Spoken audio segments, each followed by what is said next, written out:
Welcome to the Terrible Podcast with your hosts from SteelersDepot.com, where you can find all your latest and greatest Steelers news. It's Dave Bryan and Alex Kozora, always lit, talking Steelers. And now, here's Dave and Alex.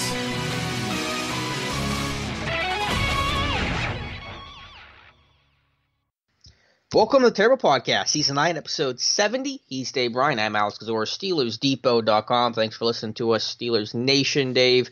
As much as it sucked to not have the Steelers in the playoffs for the first time in several years, it was really nice to I spent, 12 hours on my couch last night and then binge Netflix, watch playoff football. Life could be worse. Yeah, I didn't binge anything on Netflix. I don't even own a Netflix. I just got it. I'm one of the last people to ever get a Netflix account. Oh, okay. You and me. Well, then I'm the only one that doesn't have a Netflix account. I don't guess. We have Amazon Prime and all, but I don't even use that, and I'm not sure my wife uses it much of any as well. But it was nice to sit back and just kind of be a football fan, if you will, and not have to worry about, which I would gladly have been in that position of, getting things ready ahead of a game and all like that. But being as how, it wasn't part of our duties this weekend, that it was good to sit back and be able to enjoy and become a football fan. And yeah, I watched all four of these games from start to finish. And there were some pretty good games, that's for sure. Yeah. What game surprised you the most? I guess I should ask that way. I would probably say, well, look, I went 4-4. Probably not much, yeah. Yeah, I think we both went 4-0, didn't we? 4-0 against the spread on these. So, as far as and all four dogs covering, Mm-hmm. So I think the way that maybe the Dallas-Seattle game went, I thought was a little bit surprising.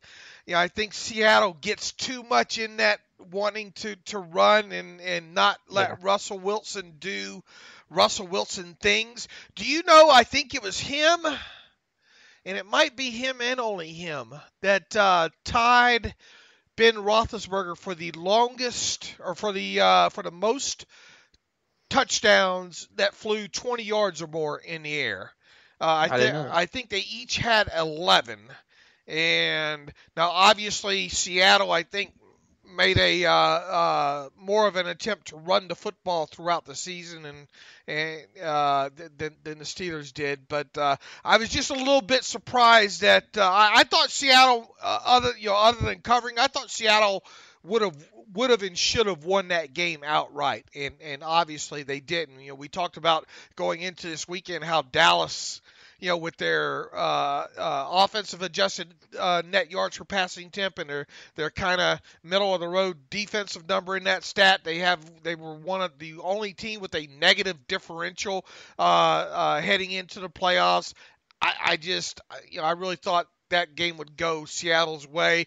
Indianapolis, I don't think I was hugely surprised with them beating Houston. I thought their defense played a lot better than what I gave them credit for. Look out if they have a little bit of a defense here moving forward. The Chargers and the Ravens, I thought that game, look, make Lamar Jackson drop back and throw the football, and they did that. And outside of Jackson, with a couple of drives that probably need to be closely examined as far as the defense the Chargers were playing in those final couple of touchdown drives, he really didn't do anything. And this is a kid that, boy, you want to talk, I think he had 25 fumbles during his college career.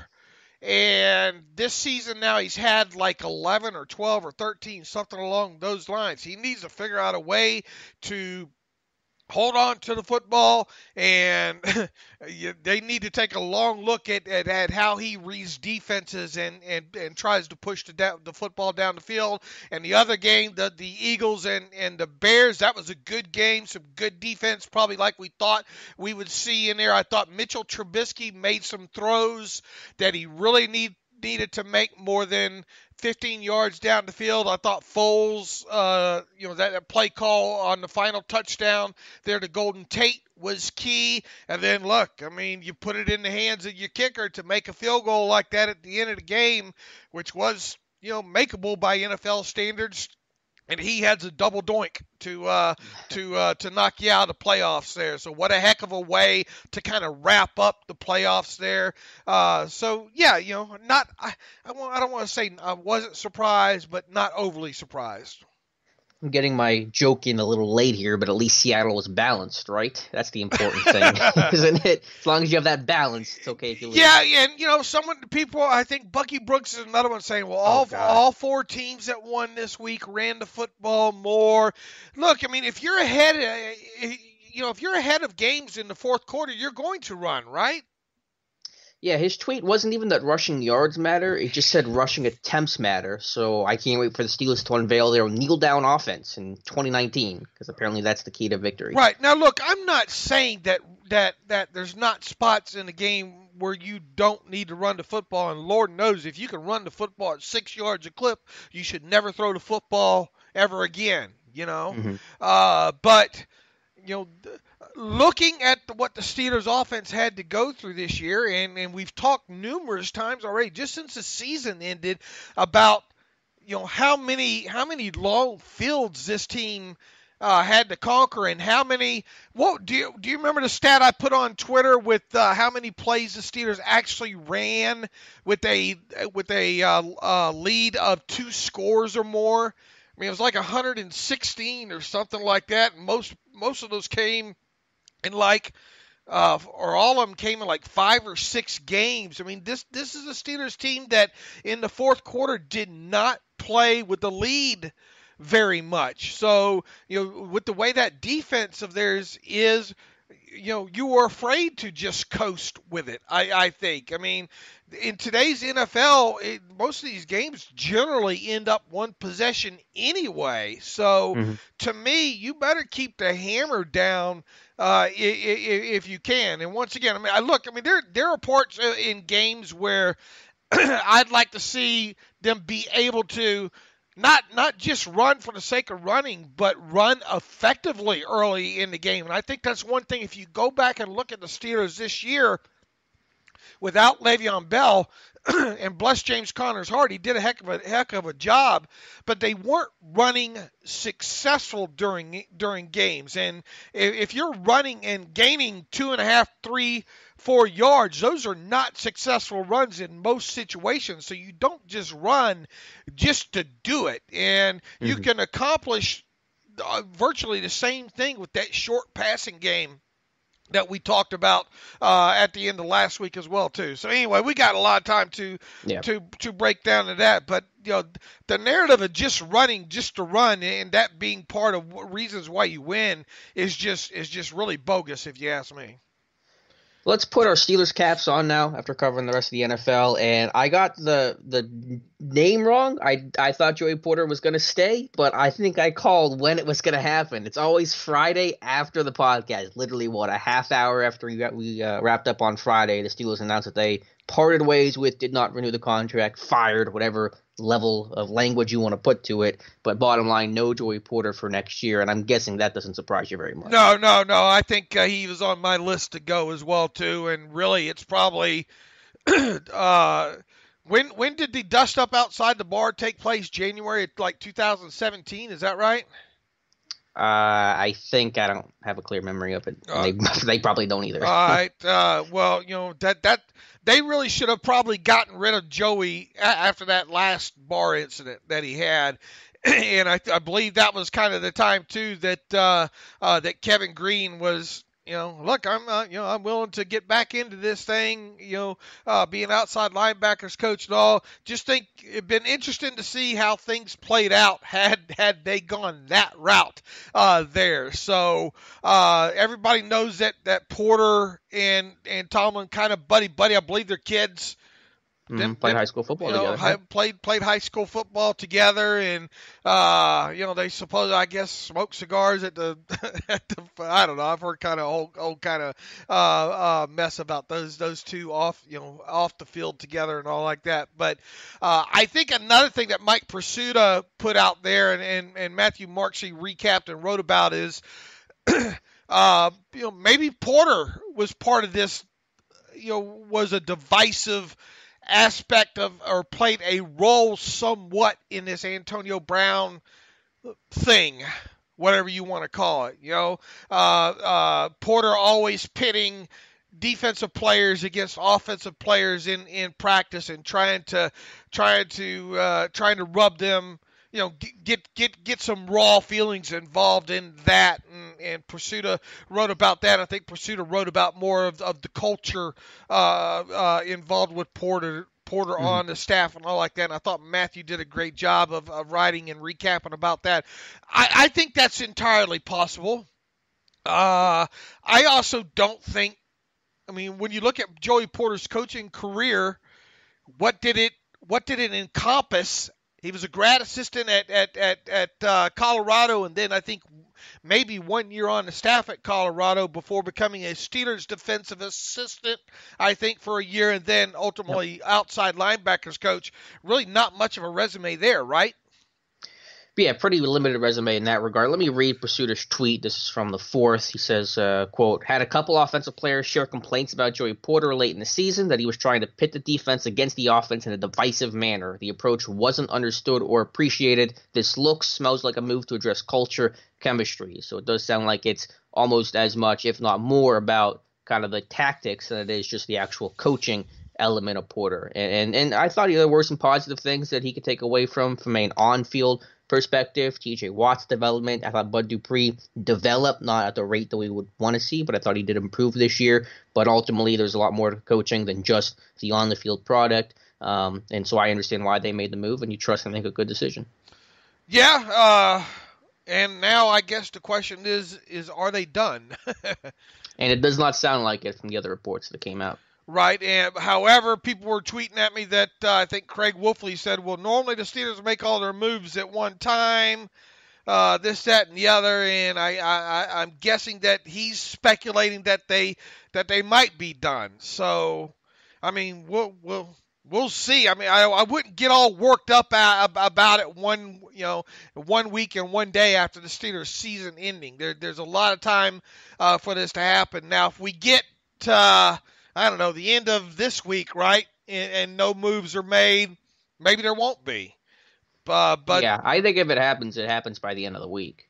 Right, I would think give them 2 full weeks within, because we're close to the Senior Bowl happening. You would hope that a lot of these moves would happen within the first 2 weeks of the season, and we'll see. Now go ahead. They didn't hire Bradley and I think Dunbar until early February last year, but obviously their season ended later, and I think that was with Cardinal Lake leaving kind of later in the process. So I know those hires did come in late last year, but I would kind of expect it to be a different situation this time around. Right. So you're still expecting Keith Butler out? I guess I really can't expect anything. I think he should go. I think he will go, but I'm just kind of wait along with the rest of us to see what happens with Butler, and if they make a move or not. Because it's hard to say. Yeah, I would like to see them move on, and I know you're more of a fan of Danny Smith than I am, but I would like to see him move on from both those guys, as I've stated previously. We'll see. I just don't see how you go one more season with Keith Butler, especially knowing that you're probably going to have another new piece or 2 or 3, included in that defense in 2019. You obviously cannot go, at least I don't think you can, into 2019 with the same moving parts on that defense.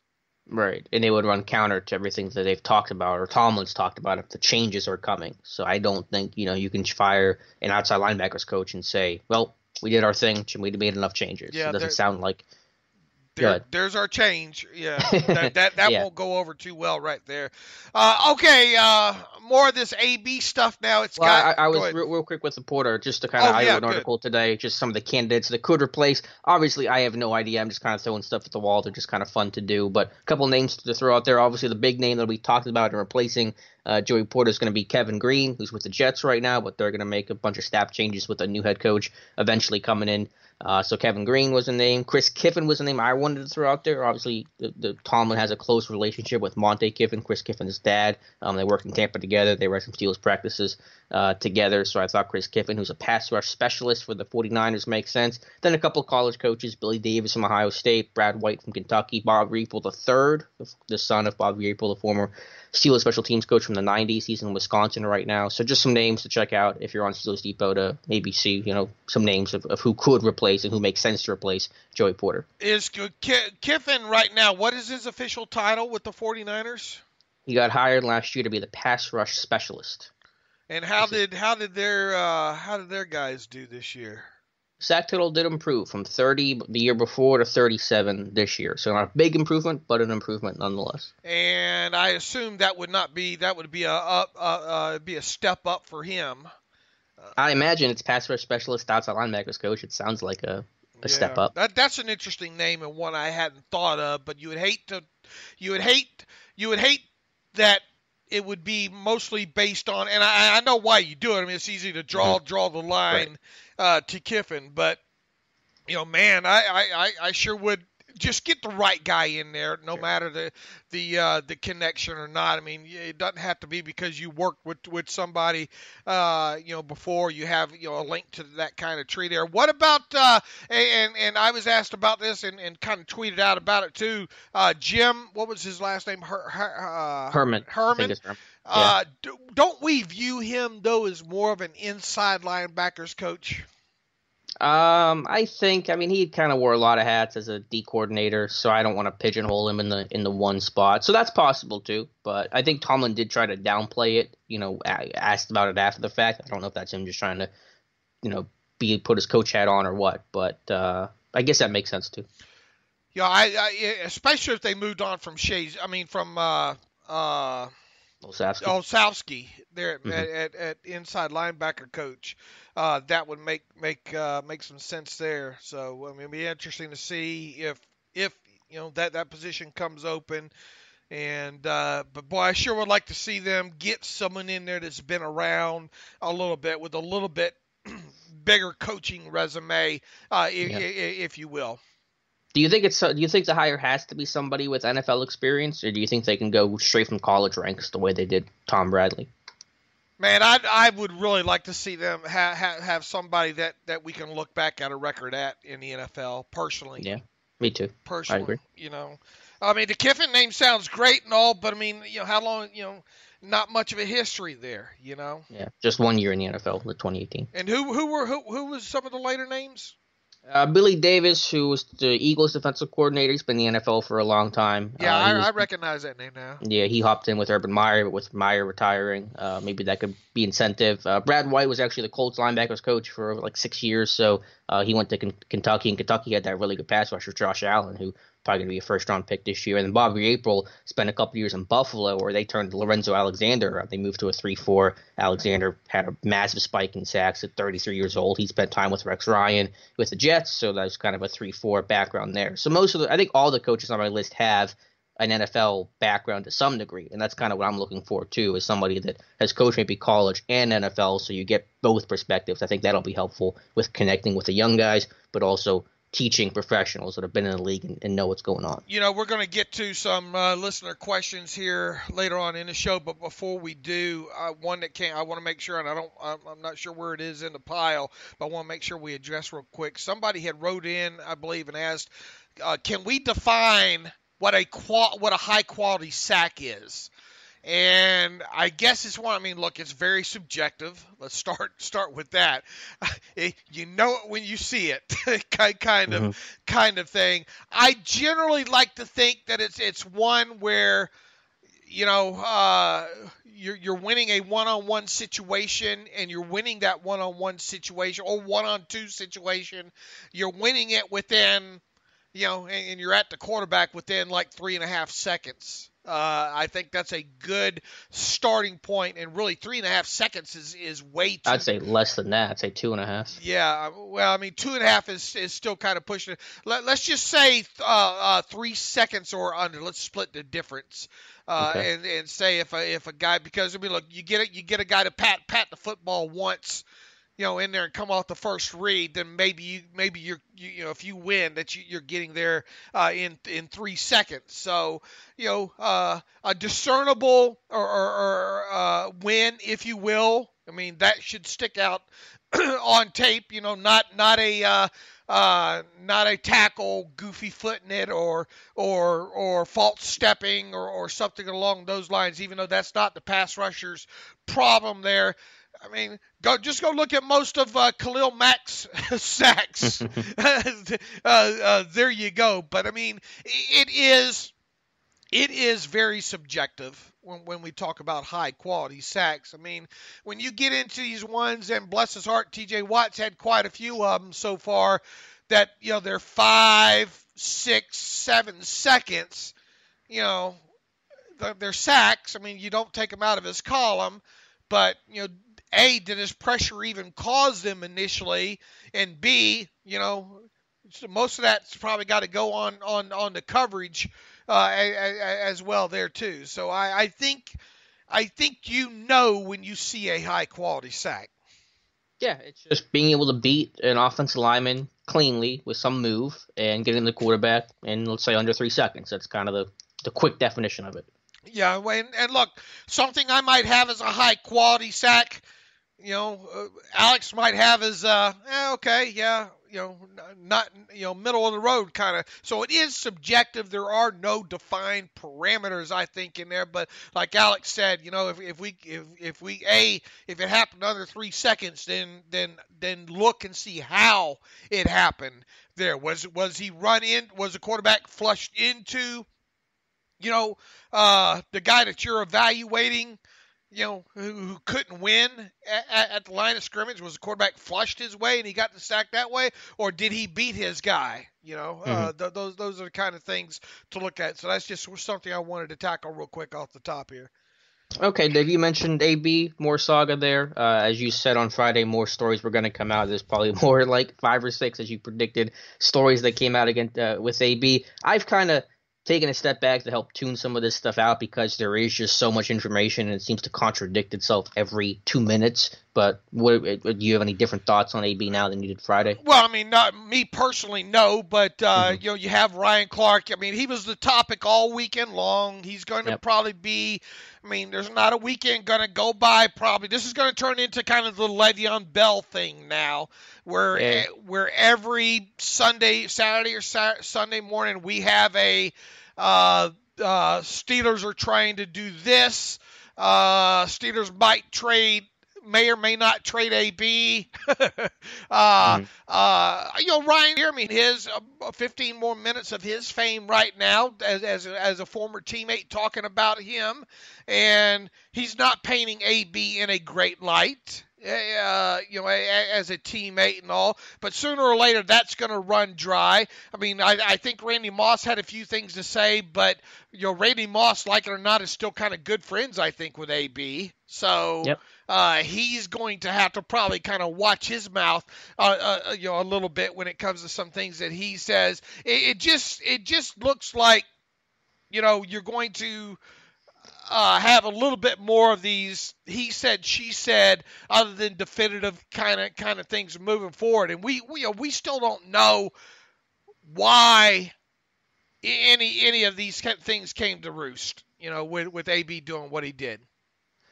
Yeah, I don't have any really different information, different opinions. I saw AB hanging out with Chad Johnson this weekend. I guess they were doing some training. But again, even if some of the reports are true about Ben being a bad teammate, I think the ward was berating AB at some walkthrough, I think, on Wednesday. That got refuted by Jeremy Fowler. But again, who's right, who's wrong, we don't know. But as I said before, there's a right way to handle things. There's a wrong way to handle things. And AB clearly handled things the wrong way to put himself in this situation. Right. It's not, to me, and it goes back to what I said the other day, it's not a matter of how we got to him blowing up. It's how he acted after after the fact and all. And I think that's the biggest problem here. And like I said, technically, the trade cannot happen, until the new league year there in March. Sure, they can, and people say, well, what about what happened with Alex Smith last offseason? Sure, teams can agree to a trade before that, but the actual deal cannot go down until March. Now, I would be surprised if the Steelers had a deal worked out. Around didn't the Alex Smith deal come about right out about the Super Bowl last year, or a week after, or right along those lines? I would be surprised if we're talking about a report of Steelers will trade Antonio Brown to so and so.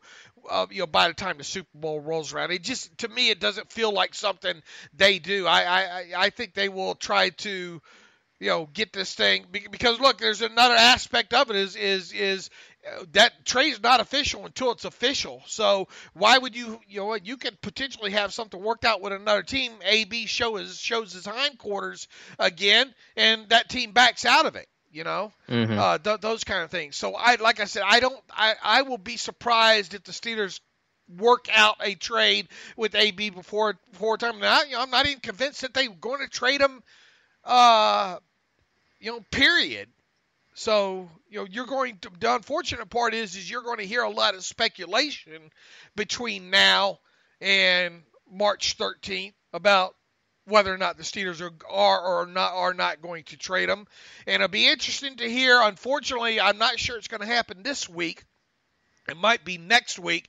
It would be nice if it happened this week. If Art Rooney, the annual bat signal went up for Art Rooney, and he has his meeting with the media, and he's asked point blank, will you trade Antonio Brown? And him either say, well, we haven't decided yet, or no, we're not, kind of thing. But it just feels like that might be more than a week away. So that's why I say look forward to more of these reports on, how bad a teammate Antonio was, and this, that, and the other.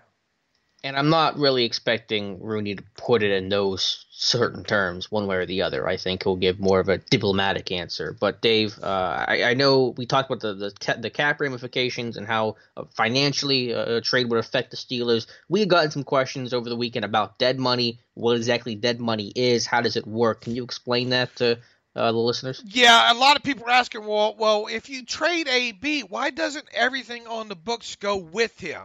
Well, the salary structure and future earnings do go to the new team. Now, let's assume and I always like trying to work with kind of round numbers here. Let's assume that I sign Alex to a 5-year contract, and I give Alex a $5 million bonus. I would, of course, let's assume that. Yeah, that's a good deal. and yes, I'm probably going to get a lot of emails that I'm overpaying Alex. You send those to me. I will respond to those personally. Well, that's too much guaranteed money for Alex. All right, that $5 million. Or any signing bonus can be accounted for in your cap, can be spread out as many as 5 years max. All right, so that means to help my cap out with that $5 million signing bonus that I gave Alex, I can divvy it up into $1 million into each year to go against my cap. Now, granted, I've already given Alex that $5 million, so that's gone. Alex has already spent that in strip clubs and in bars. He's bought himself a Rolls Royce. Those kind of things there. Alex is very bad with his money, so imagine that money being gone. So I break down that I can break down that $5 million. Like I said, let's say it happened in 2019. So 2019, 2020, 2021, 2022, 2023. There would be on my ledger a $1 million signing bonus amortization charge there for the bonus money that I gave Alex. Now, after the first year, after 2019, I finally realized that I overpaid Alex. And Alex, he's undersized corner at 5'4" or whatever. I think you're just explaining this to roast me. Well, yeah, maybe. Let's assume that, or let's assume Alex. Alex. Somebody threw a football at Alex and he got mad and he wants to be traded. So after the first year, I have already accounted for the first $1 million with Alex. So that comes off the books there. But now I want to trade Alex to another team. When I do trade Alex, if I trade Alex before June the 1st, all that other $4 million I have to account for against my salary cap in 2020, because that's the 2019 season's gone. Alex was okay, didn't make the All-Pro and all like that. That's why I'm trading him. But 2019's already off the books for that first $1 million. I trade him in 2020. And I do so before June 1st, well, all that other $4 million has to go against my cap as dead money at that point, because it's unaccounted for in my cap. Remember, the $5 million is gone, so no other team is responsible for that. Now, let's say I waited until after June 1st to trade Alex. Well, I only have to account for that $1 million I was originally scheduled to account against my cap with Alex in 2020, and then the other $3 million remaining would be deferred as dead money into 2000. What year are we in then? 2021 would go against my cap. So I've still accounted for the remaining $4 million. It's just when it happens after June the 1st. You just stick with whatever your original amount of amortization bonus amount was that was in your schedule, and then the remaining all accelerates into the following year as dead money there. So did I make that clear enough? Yeah, so basically just when you trade somebody, the money works in the same way as if you were cutting them. Is that fair to say? Where it speeds up? Right. Same thing with cutting a player as well too. You have cutting, the money accelerates in the same pattern. Either the full amount comes full before June 1st, or if it's after June 1st, then you defer what was outside of the year that you're in originally. Yep, and the team that's trading the player is on the hook for that money, not the receiving team. Right, not the receiving team. The receiving team just takes over any money that player has yet to earn. Like his base salary. Right, his base salary, any maybe future roster bonuses, any other language, if there's any to be earned incentives and those kind of things. So that's what the acquiring team takes over. And look, bonus money too, if a player has a restructure done, and part of that restructure includes him having base salary turned into a signing bonus. Whatever signing bonus you did in that deal and stretched out is also included in bonus money that needs to be accounted for as well too. So it's all bonus money that's already been paid, that's stretched out for cap purposes, needs to be accounted for by the team trading away the player. Mm-hmm. Dave, before we get to our friends and sponsor at Robinhood, real quick, Jeremy Fowler had just tweeted out a statement that Drew Rosenhaus had made talking on, I think, some radio show, 7 Sports Extra, I guess earlier today. Rosenhaus says, quote, "I'm just going to say that Antonio is a great player, a tremendous competitor, a great teammate. Whatever happens this offseason, we'll make the best of it. I don't have any particular comment on what the Steelers may or may not do. Antonio has had a Hall of Fame career there, and will be ready for whatever happens next." So not a groundbreaking statement there from Rosenhaus, but certainly with the Senior Bowl coming up, I'm sure he'll be in talks a lot, and so will Kevin Colbert. Teams asking about Antonio Brown. So just a little note to pass along there. And that means he doesn't really know what's going to happen. Right. I don't think anyone knows what's going to happen. No. I don't think the team is even convinced of what's going to happen. And I wonder if they've even had a chance to sit down and talk to AB yet, you know? I don't think it's in Pittsburgh, so I'm guessing they have Right, not. and it'd be interesting to see if AB backs out of the Pro Bowl or not. I wouldn't be surprised. Why would he want to go subject himself to that right now? Yep, I agree. I mean, if you go there, you're going to become you become a distraction to kind of what goes on there. I mean, people want to sit back and enjoy that, and not have to. I mean, if you're a teammate of if you're one of the several other Steelers that got voted to the Pro Bowl too as well, do you want to really go to the Pro Bowl and answer questions about AB all week? Well, you're doing that regardless if he's there or not, but I agree. I don't think AB is going to show up to there. Right. Now, how many other Steelers are going to back out because they don't want to go and have to answer questions about AB all week? You know, Villanueva, I can see him saying, "Look, I'm not going to answer any questions about about him." To me, that's the right way to handle it. You know? Yeah, he just no comment. All right, here we are in this time of year, Alex, and all that Rooney money that you get. What are you going to do with that Rooney money? Well, let me tell you. If you've thought about investing in the stock market before, to me, there's never been a better time. And if you're looking for an app or something to help you do that, Robinhood is the way to go. I've used the Robinhood app for several years now, and it just ended up that they became sponsors of the show. So I'm able to talk on something once again that I have experience with. Look, Robinhood is an investing app that lets you buy and sell stocks, ETFs, options, and cryptos, all commission free.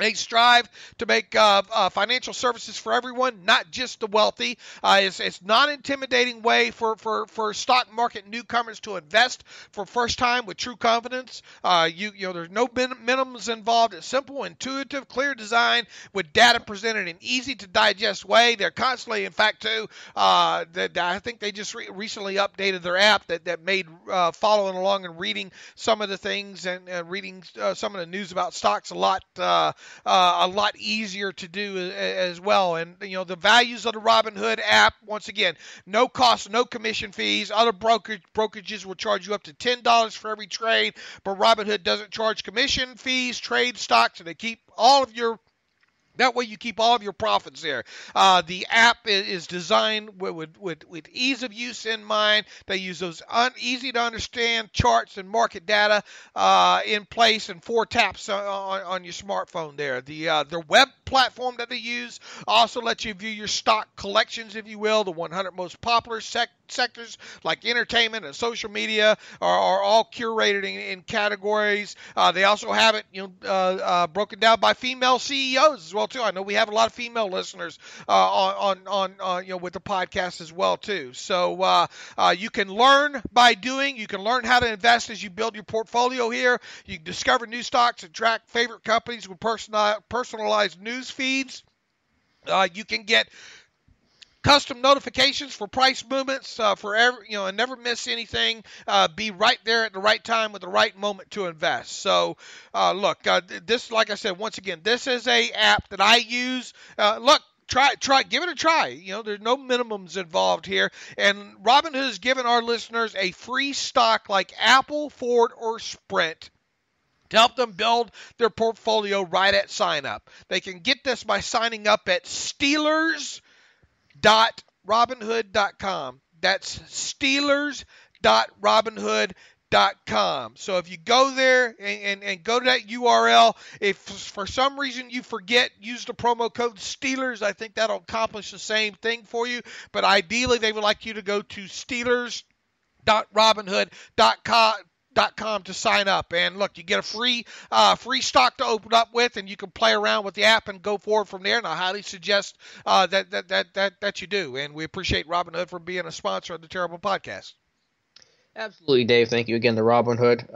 Let's talk a little bit of free agency. I know on Friday we mentioned some of the unrestricted free agents. There's also a slew of restricted free agents, exclusive rights free agents, a little less exciting, but still important to talk about. Absolutely, they are. And I'm trying to find out where I did with my link real quick here. You got the first couple of names pulled up there or no? Yep, there's 2 restricted free agents this year. The list you posted last week: Xavier Grimble, B.J. Finney.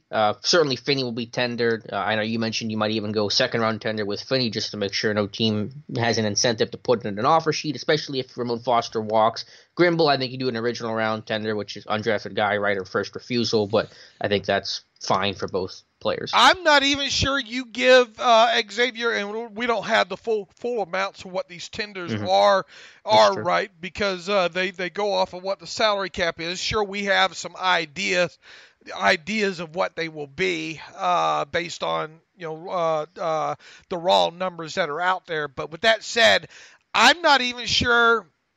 I mean, you're obviously not going to give Xavier Grimble a second round tender. No. Because he is a former undrafted free agent, it would be a right of first refusal tender is what that would be with him. So with him, I'm not even, and that's the same amount as an original round tender. It's just called something. It's just called a right of first refusal tender. I'm not even sure you go that high with him. Okay. I think personally, I mean, what is he really worth? I don't have the totals in front of me, but 1.9 or 2 point whatever it is for the minimum this year. Is he really worth that? And is that the amount for the original round? I didn't realize it was that high. Yeah, it is that high. Okay, then yeah, no. Short answer, no. He's not worth 1.9. It'd be remember that these tenders, these are restricted tenders. I'm just trying to find out what the amounts were last year here. 1.9 was the low end. 1.907 was the low end original round tender last year. So that means this year they're going to be over $2 million. Yeah, he's not getting that. So he is not. I agree. He is not going to get that. You let him explore what's out there, and then go from there. Right. He's always been just a disappointing player. There's always been talent. There's always been promise. It just hasn't ever materialized enough for him to get anything higher than number 3 tight end. And he's not playing a lot of snaps on a weekly basis anyway. He's not a special teams demon either. So what you do to him is you let him explore what's out there, and then if he wants to come back and participate in training camp on a 1-year minimum, you'll welcome him back that way. But end of story there. B.J. Finney's going to be an interesting case, not only because it might, do you place a second round tender on him, or do you place an original round tender on him so you can match whatever offer is out there? What have you done with Ramon Foster up until this point? Too, that might weigh a little heavy on it. So I could see that going either way. The thing about B.J. Finney, at least to the Steelers' advantage, is he didn't play a lot of snaps, this past season, because Ramon Foster played every snap at left guard. Ramon Foster played, Pouncey played damn near every snap at center, and DeCastro played a lot, all but 2 games. Is that right? With DeCastro? So there's not a lot of tape to look at from B.J. Finney from last year, and maybe that'll play into it a little bit there. But I could definitely see it going either way with B.J. Finney, and especially depending on what happens with Foster. The good thing about an original or a right of first refusal tender is it is just that. It's a right of first refusal. So if another team signed him to an offer sheet, you'd have the right to match that or not. The thing is if another team really wants to go after one of your restricted free agents, they're probably going to do a good enough job and make a good enough offer that it would going to prevent you from matching it. If you're the Steelers and Foster's gone, then you have to put the second round tender on Finney, because you can't lose both guys. If you keep Foster, I think then you lean more towards the original round, right of first refusal. That's my approach to it. Yeah, like I said, he's going to get a tender. We just don't know, is it going to be second round or is it going to be a right of first refusal with him? So I think he's the one restricted free agent maybe this year to that will get tendered there. Now, the exclusive rights free agents, folks, the way this works is they don't have, they're free agents, but they're exclusive only to you. In other words, if you offer them a 1-year contract for whatever their minimum salary is scheduled to be based on accrued years, they have no no middle ground there. They must accept it from you. So, at that point, you just pick and choose that the guys that you want to offer the 1-year minimum contracts to, or tenders, as they're called, and they have to accept them if they want to play. This list includes Cameron Candidate, the long snapper, Matt Filer, Mike Hilton, Jordan Dangerfield. Zach Banner's a name already out there that I believe he said that he's already accepted and signed his, even though it has not been made official with the league yet. Jake McGee, who suffered an Achilles injury last year, ended up on IR. Malik Golden, Keith Kelsey, and Joseph Cheek. And people are probably saying, who the heck is Joseph Cheek? Remember, he's a guy, kind of a late ad last year that suffered a serious enough injury that he spent the season on IR with the Steelers. I think of all those guys all those guys on that list, every one of them except maybe Joseph Cheek, you give basically a 1-year minimum exclusive rights tender to. Yeah, pretty low risk. Maybe you don't do it with Keith Kelsey or Malik Golden, but Golden you probably do. I think Golden's shown enough in camp before. But yeah, not a whole lot to talk about there. They'll all, most of them will be back and won't be much for discussion. And I think the only question at that point moving forward is with a guy like maybe Mike Hilton or Matt Filer, do you at some point during the offseason, during training camp, try to maybe get those guys to some longer deals?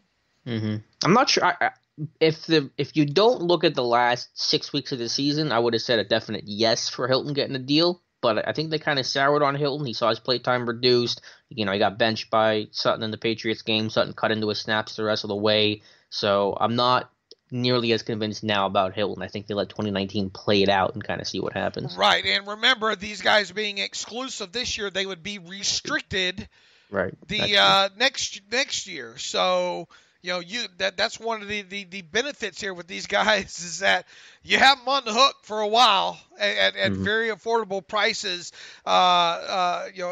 salaries with these guys as well too. So yeah, I would not be surprised with either Filer or Hilton if they were exclusive rights tendered and then allowed to play out their 2019 contract and then see what happens in 2020 with them.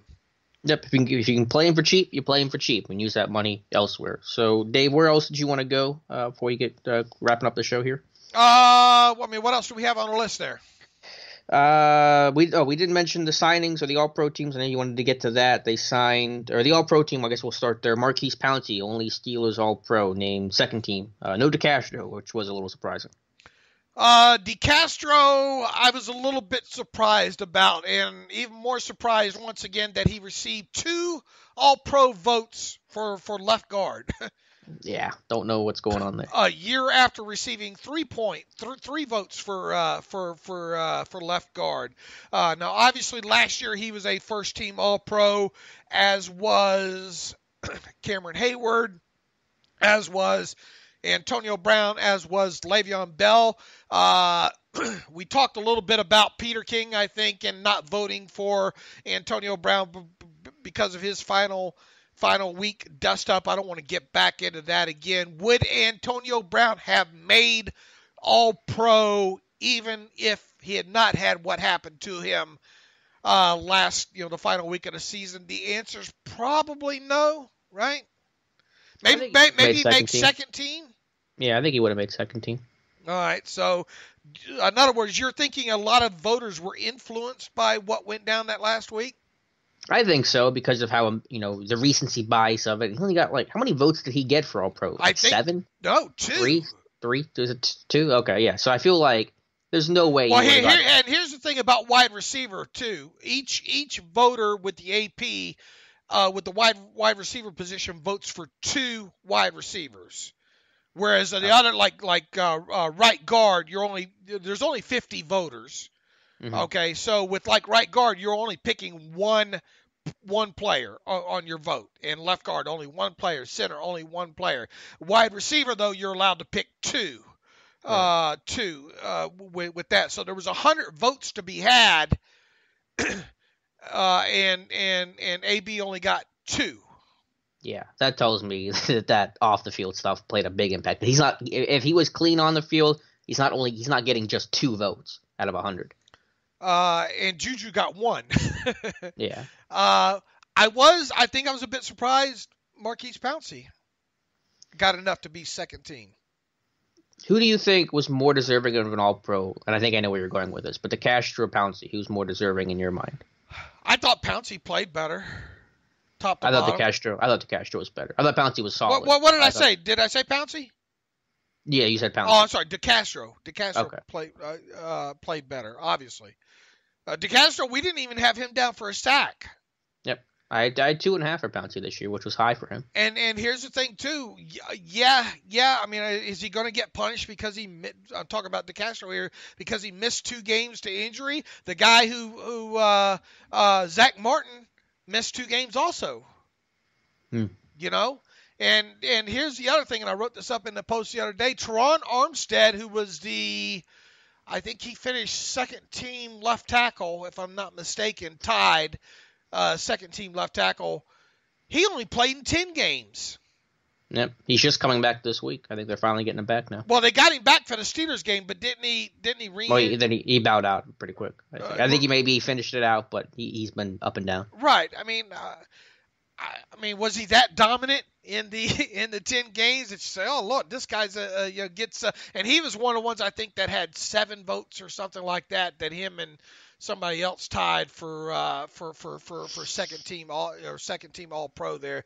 I just don't like the way they do it. I don't like how they have a defensive, have a cornerbacks category, a safeties category. They have a edge rusher category and a linebackers category, and you see names and you see edge rushers in the linebacker. Why don't you call it off the ball or something like that? Why don't you call it edge rushers, off the ball linebackers, and then differentiate between outside corners, and break your safeties down, break them down into strong and free, and then nickels, and all like that's obviously going to be too much of work for these all-pro voters, because I'm not convinced, and I know it for a fact, all 50 of these guys, I wonder how many of them actually have all 22 subscriptions, I say 0.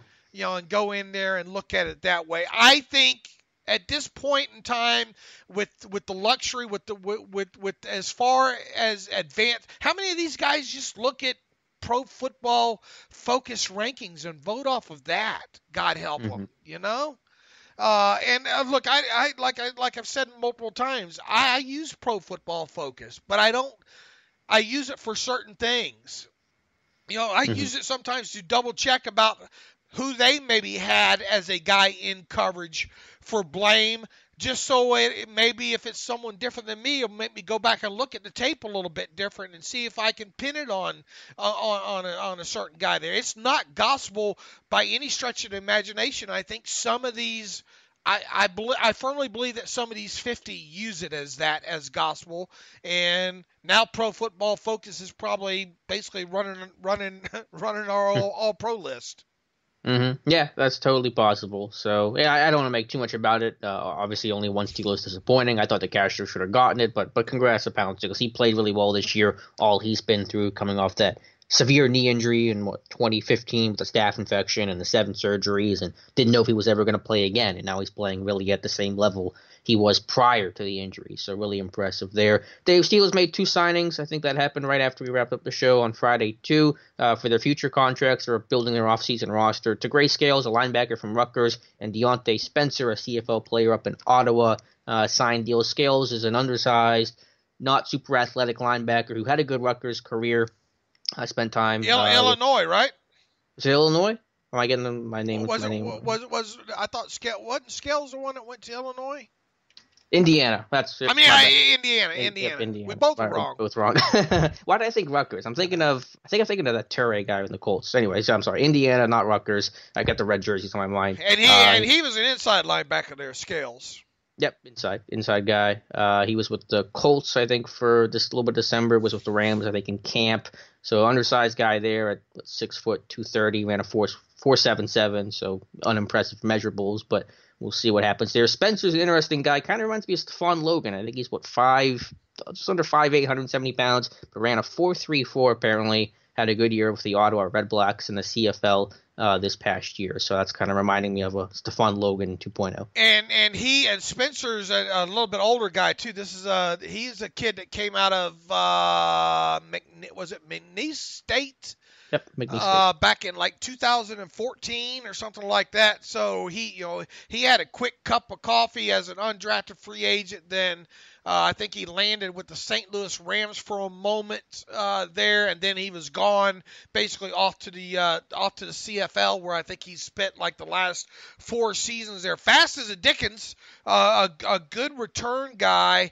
But I'm with you. I think it's kind of a Stephon Logan kind of guy right there. And how many Stephon Logan type guys have we seen come through the Steelers as undrafted free agents or maybe a little bit older guys there? So obviously, and I think one thing that perturbs you this time of year more so than me is people immediately calling these guys camp bodies.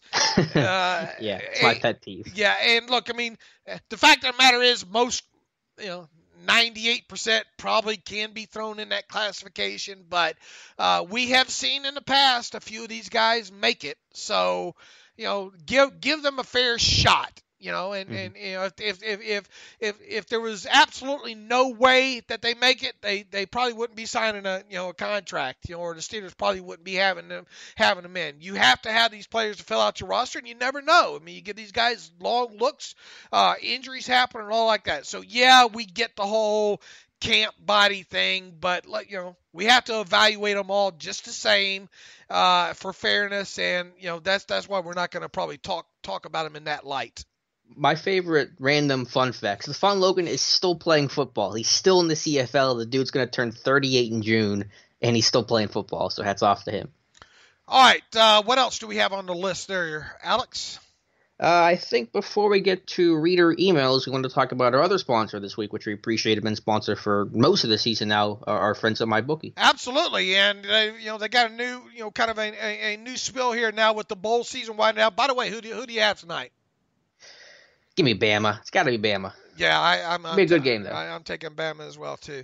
NFL bowl season is winding down. NFL playoffs are here, and it's time to get in on the action with MyBookie. Hopefully, you followed Uncle Dave's suggestions on the Twitter machine this past weekend, and the amount of units as well, too, if you will. But don't be that guy or gal with no rooting interest as your relative or friends sit around watching the games. Not this year when the 53rd Super Bowl is right around the corner here. It really is the most wonderful time of the year. Make sure you're ready for the daily action by signing up at MyBookie today. They pay fast when you win. Ownership really cares about good customer service, and they offer the craziest props. When you bet, where you bet is just as important as when or who you're betting on. And if you want to make money during bowl season, you got to go to MyBookie. I trust them, but you don't have to take my word for it. Check them out for yourselves. Join now, and MyBookie will offer you a 50% deposit bonus to make sure you have a nice bankroll for the bowl season. Use promo code TERRIBLE. That's terrible when you deposit to activate the offer. That's promo code TERRIBLE at MyBookie. You play, you win, you get paid. All right, shall we get to? Well, we got a plethora of reader emails here. Let's start with this one from Tony Verdream. Dave, just a couple of questions on the salary cap, AB situation. Sorry if you covered this before. Assuming they could trade AB for another player, let's call him Player Z, would Player Z's salary cap dead money hit for 2019 be confined to the trading team only? Yes, look, I mean, that team would be responsible for any bonus money as dead money the same way as the Steelers would be with AB. So, the only thing the Steelers would inherit would be any future earnings. What is the player set to earn in 2019? Does he have an unpaid roster bonus that's due him? Does he have any incentives or anything like that? He goes on to write, or would the Steelers have to assume that salary cap hit also? No, like I said, it's the same. It would be the same thing for that other team as the Steelers have to deal with AB. He goes on to write, since they already have responsible for AB's salary cap hit, and look, it's not the full salary cap hit that the Steelers are on the hook for. It's whatever amortized bonus money is out there. He goes on to say, it doesn't make sense that they'd be responsible for player Z2. And you are correct. They wouldn't be responsible for any of that player's dead money. Number 2, he has, why in the world does the NFL do this dead money for trading a player? He says he cannot understand if a player is cut, but if you're trading a player, the new team is assuming the contract. Why wouldn't they assume the cap hit too? Once again, this is money that you've already paid the player. Okay? Signing bonuses are money that you've already paid.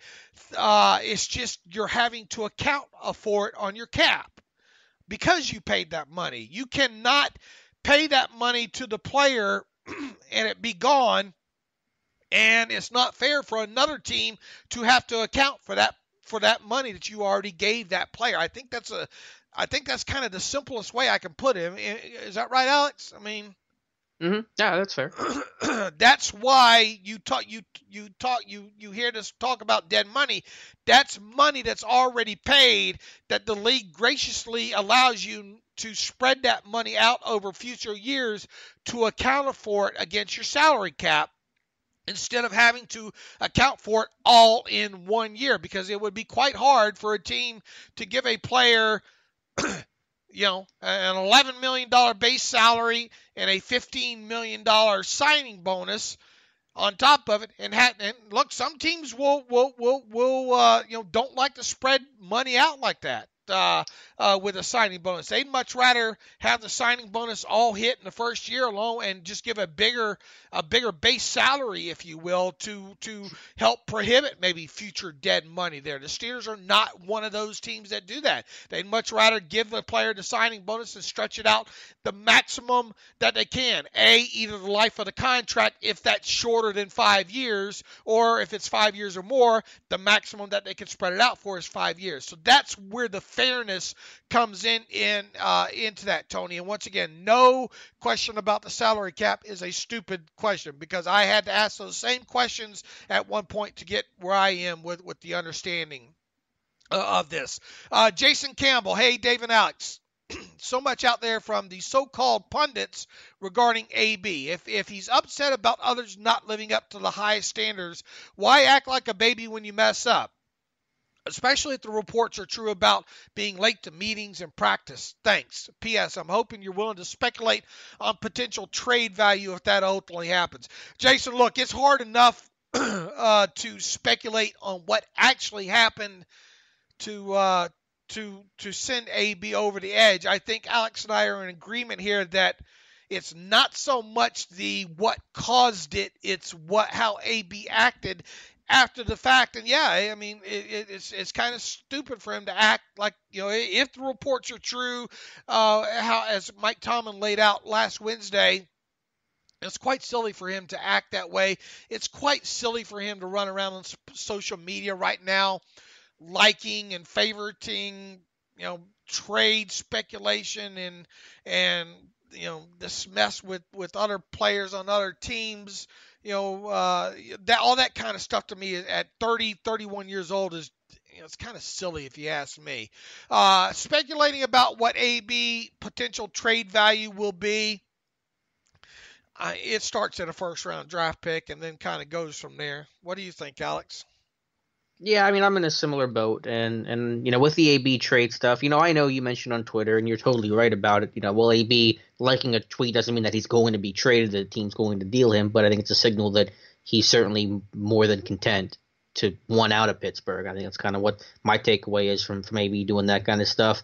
Definitely at least a first round pick. My dream trade scenario, and I know it probably won't happen, but if I could trade AB for Derwin James and a third, I would do that. That would be a great trade. Yeah. It probably won't happen. Yeah. Good luck with that. And we don't see a lot of player for player things happen either. I know a lot of people say, well, deal him to the Cardinals for Patrick Peterson. Well, the Cardinals probably could have dealt Patrick Peterson late last year, and they stood firm in kind of their feelings that wasn't going to happen. I'm not going to say something might not influence them to maybe do that this offseason here, but I mean there's not many times that you see mega kind of player for player and pick trades happen, right? True, but it's rare that you see a Hall of Famer get dealt either, so I think we can break precedent here. I only mentioned James because A, he's a great player, but B, because he's on a rookie contract. He'd be cheap to trade and it'd be manageable. If you're trading for a player, it has to be somebody basically on the rookie contract. I mean, not or cheap. I mean, very cheap. Right.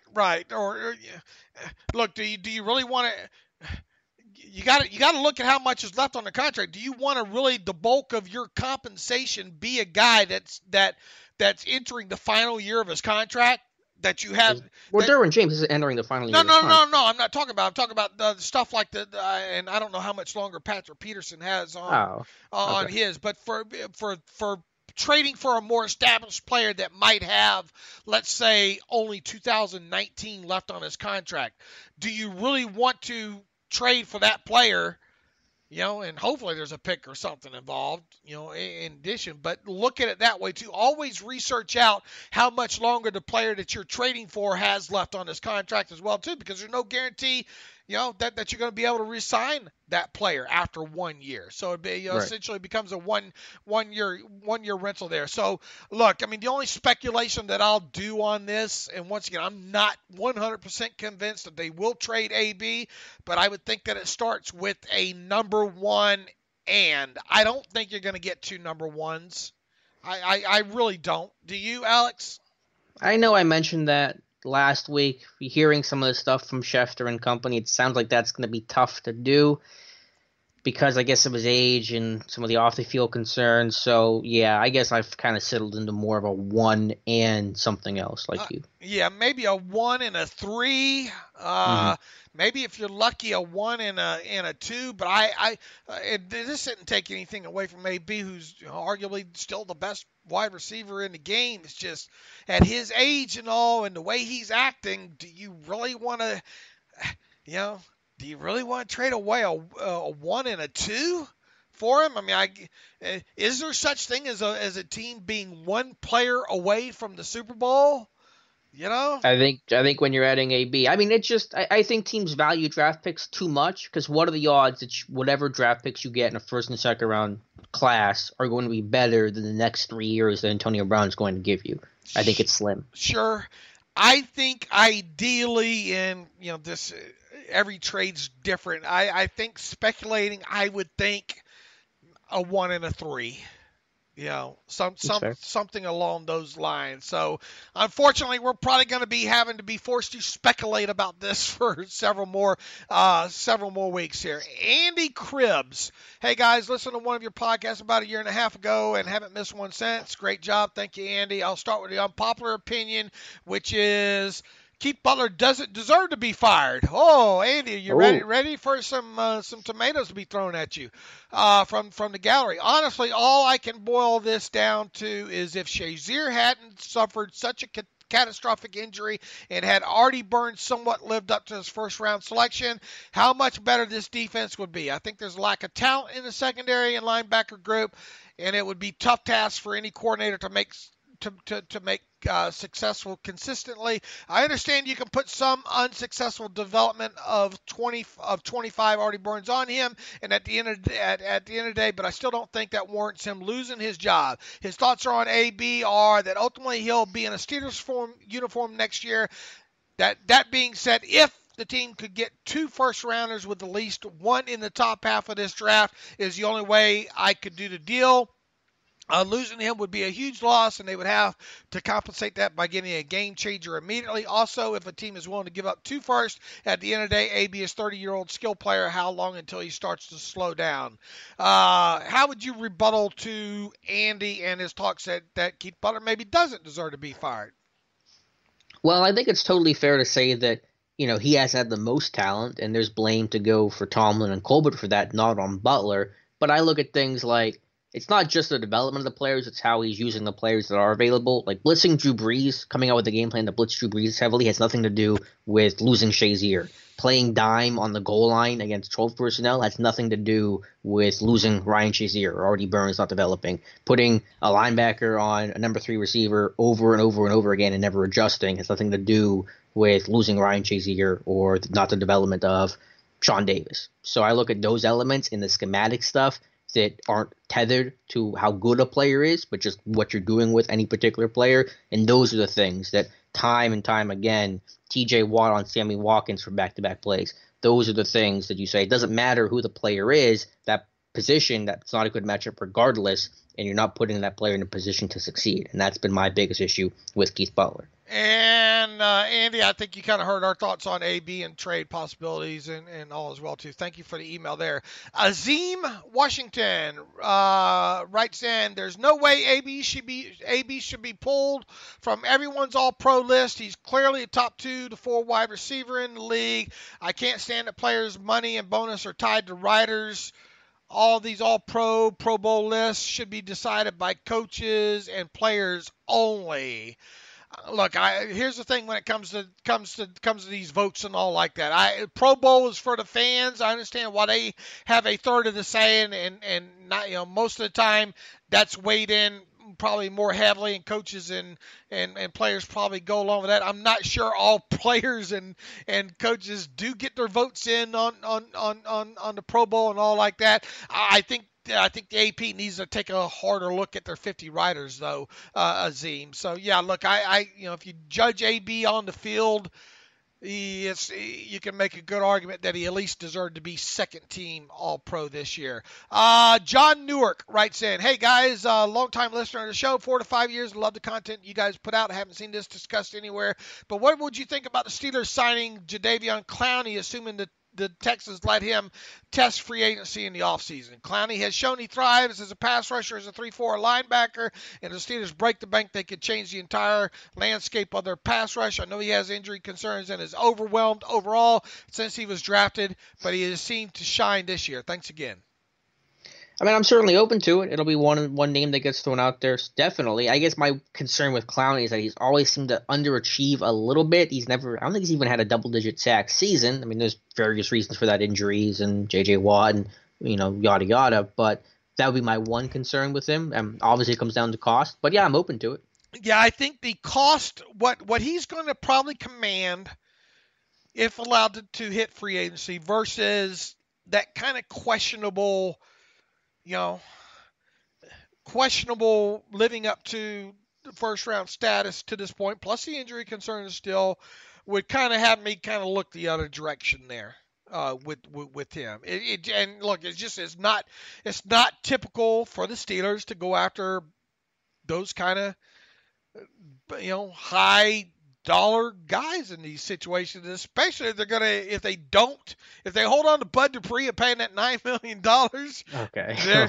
They're not going to go after Clowney in those situations. Now, if they cut Dupree before the start of the new league year, start of free agency, then maybe Clowney's a guy that the Steelers maybe show some interest there, or at least see what the market's going to bring with him.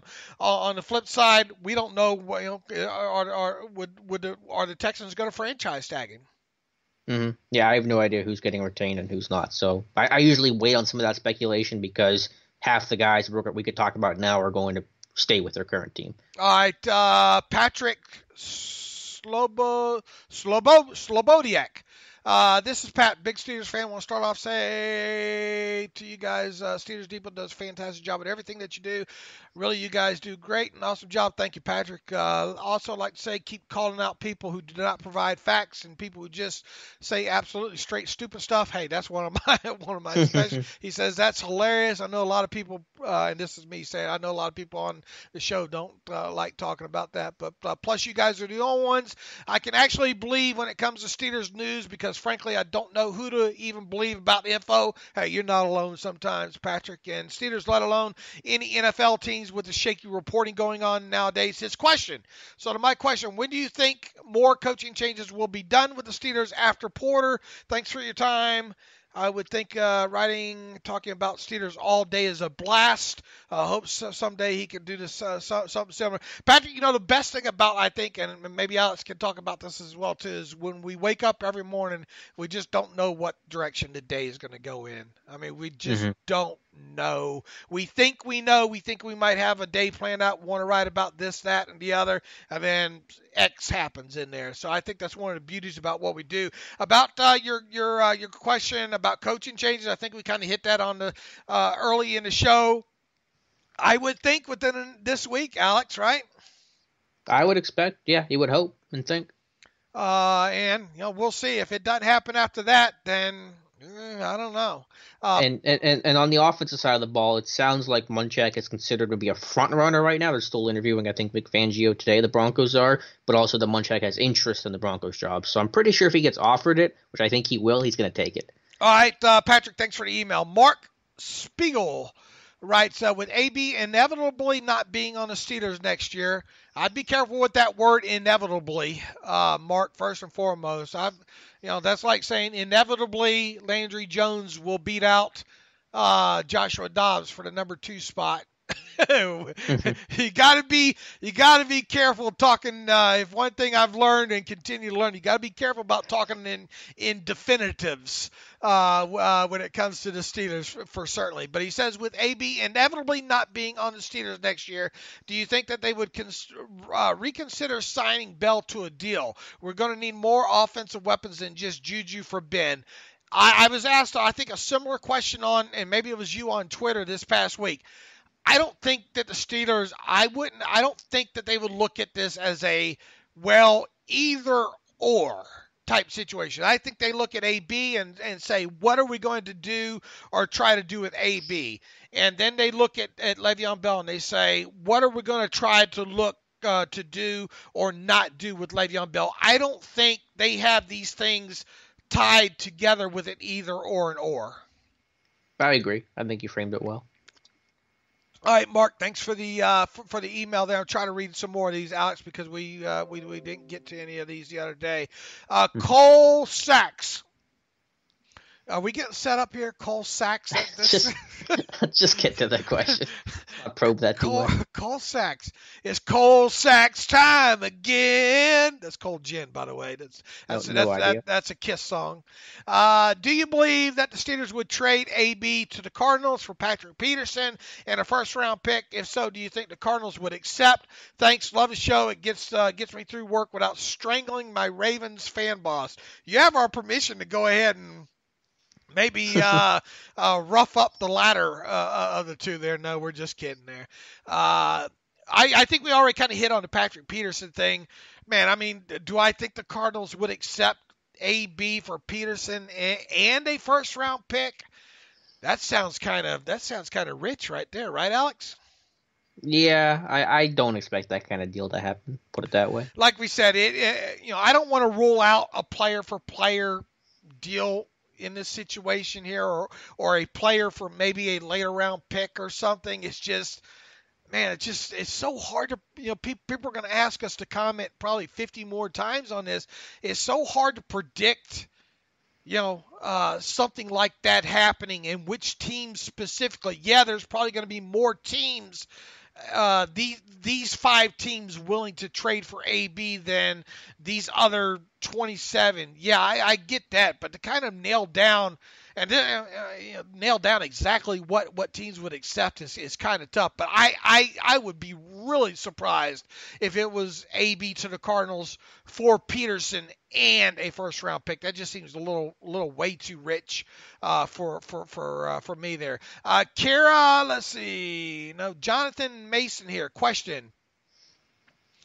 To me, the strength of this defense, personnel-wise, is the defensive line with Hayward, Hargrave, and Tuitt. Would this be the time to switch to a legit 4-3? I'm hearing this is a good defensive line draft with the possibility of Keith Butler being gone and change coming. If it's going to happen this offseason, would be the time. What's your opinion on this? Thanks. I guess this is the annual. It's time for the Steelers to switch to a true 4-3. And make no mistake, you can talk about you charted the defense. How many times were they basically playing a 4-3 front anyway? And what does the personnel on this defense tell you?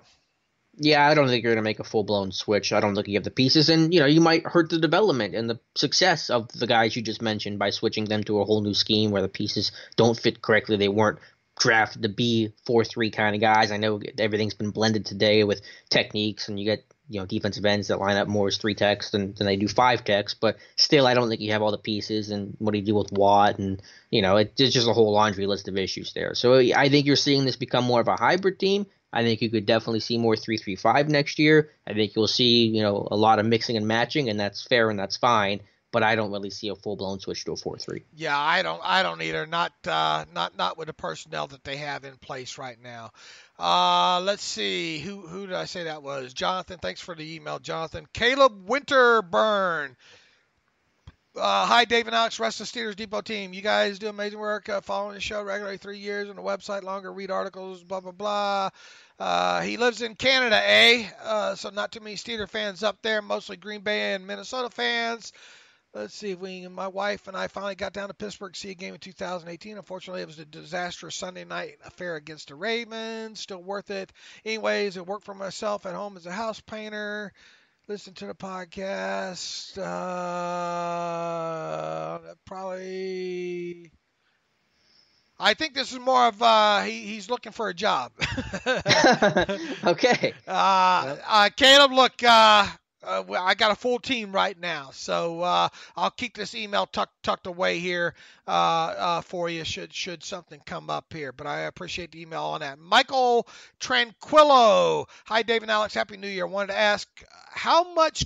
Okay, this is a good one. Wanted to ask you how much culprit is culpable for the outcome this season. The offseason went into the season weak at running back and wide receiver depth. He went with bargain free agents to replace Ryan Shazier, and his first round picks lately this year included have been suspect ? Michael T. Look, I think I'll start off with this one, Alex. I think everybody in the organization, from Art Rooney to Mike Tomlin to position coaches, shares blame in what happened this season. Kevin Colbert is not off the hook for this, and especially when you can kind of point to a couple of those third-round draft picks here. In Mason Rudolph, we'll see what he becomes, and a guy that you had to know immediately when you drafted him, and especially when you kept Joshua Dobbs, that he was going to be inactive for all 16 games this season. So you're not getting anything this year out of Mason Rudolph. Chuk Okorafor, I still have problems with that. One day. One day. He played a very limited amount of snaps, mostly as a tight end or tackle eligible type of player. So we really didn't see anything with him. I think them drafting a tackle was a bit of a surprise to me when they drafted him in the third round there. So I think you're going to look and then you're going to look at where Terrell Edmunds was drafted. And then you look at guys like the linebacker over there in Indianapolis, Darius, what's his last name? Leonard.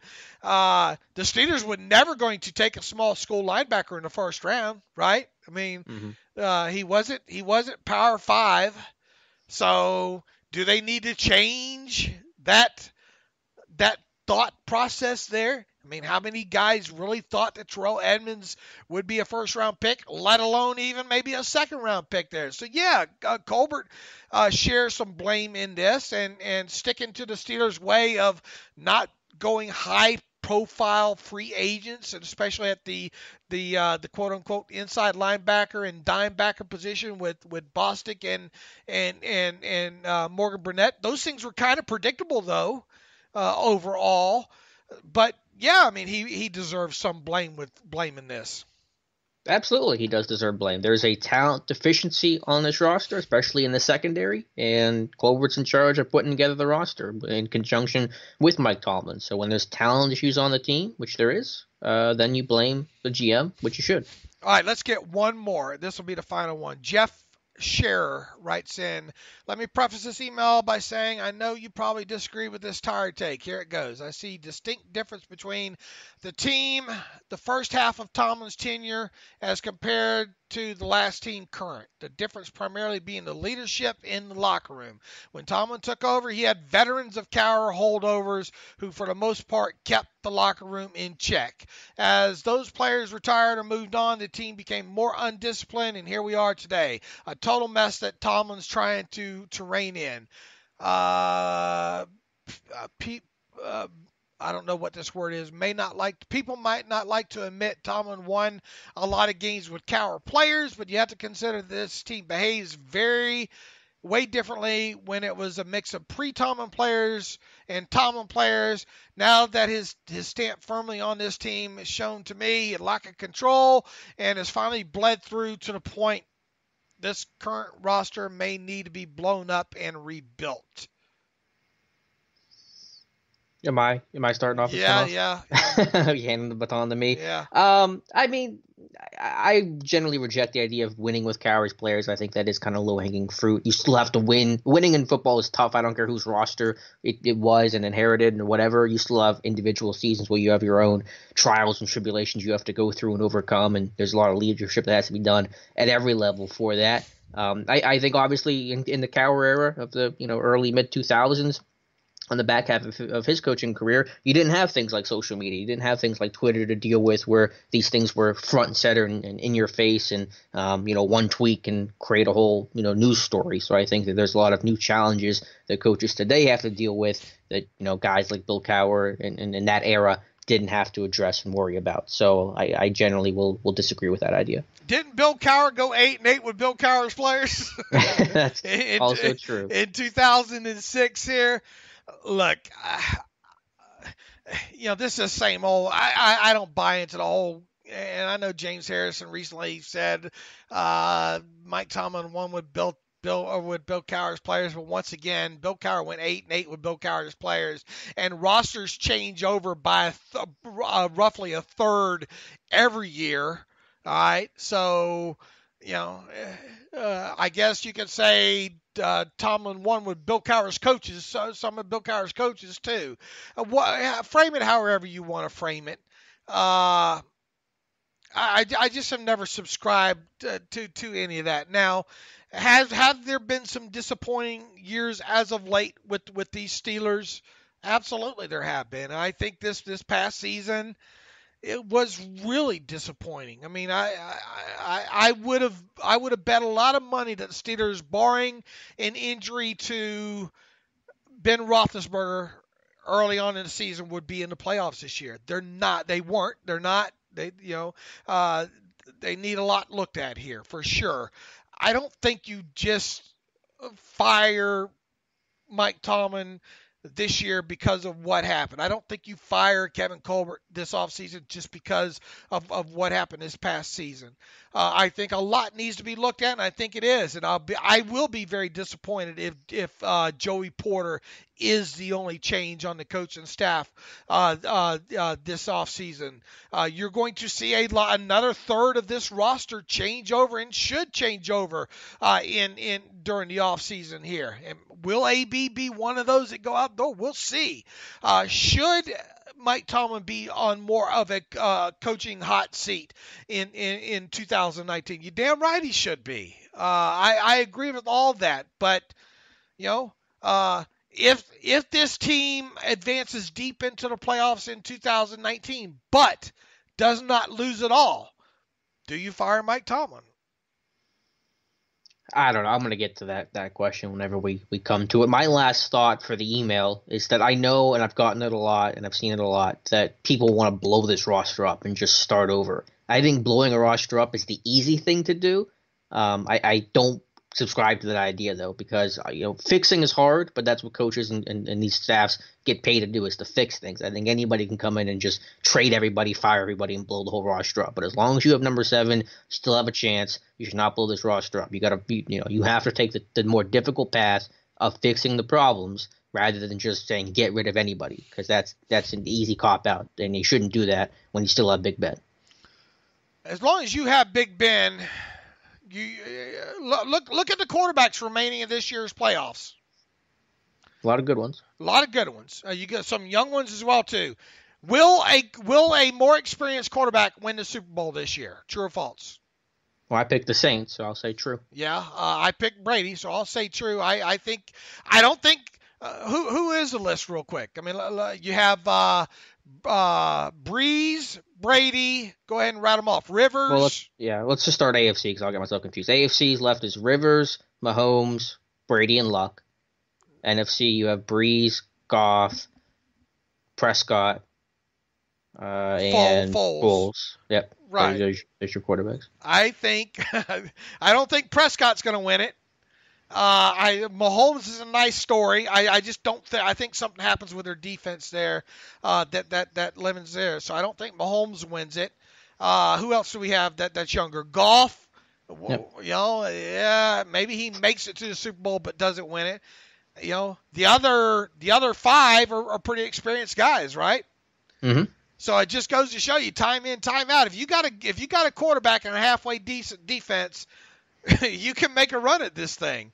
So as long as they have Ben Roethlisberger, this quote unquote window's been closing for like 7 years. And speaking of Ben Roethlisberger, there was a report. This is one thing we didn't recover earlier, and we'll close with this. There's a report, I think, by Adam Schefter, was it, that says expects Ben Roethlisberger's contract to be extended during the offseason. Yeah, I mean, it's a distinct possibility that happens. And if it's going to happen, it's going to happen before March 17th. When Ben's due a $5 million roster bonus, too. So Ben's birthday is like the first couple of days in March. When this team gets back from the NFL Combine, if they're going to extend Roethlisberger, that's the time that you extend Roethlisberger right there. So, Ben said a year ago that he wanted to play at least 3 to 5 more years, and there's no reason right now to think that he won't. So... And there's no reason. I mean, how was there a dip in play with Roethlisberger this past year? Maybe a little bit on a deep ball, but that's it, right? Yeah, I thought it was. There were still up and downs, but no big drop off in play. So the window's going to remain open as long as Ben Roethlisberger plays. Yep. All right. Anything else to add? We got a ton more questions in here as well too. We'll try to continue to read and read most of these as the off season goes on there. So thank you for sending those. In the meantime, you can follow me on Twitter at Steelers Depot. You can follow Alex on Twitter at Alex_Kozora. You can follow the show at Terrible Podcast. You can email the show, theterriblepodcast at gmail.com. If you like what we do, if you want to donate to the cause. So we've had some that continue to donate. Thank you. We've had some that have dropped off recently. We understand why. Maybe you hung around. Maybe you like what you saw. Maybe you want to get back to donating again too. You can do so by going to SteelersDepot.com and hitting that donate button upper right navigational bar. If you don't want to donate at all and just listen, that's fine as well too. We would love you kind of folks as well too. And as always, thanks for listening to the Terrible Podcast with Dave and Alex.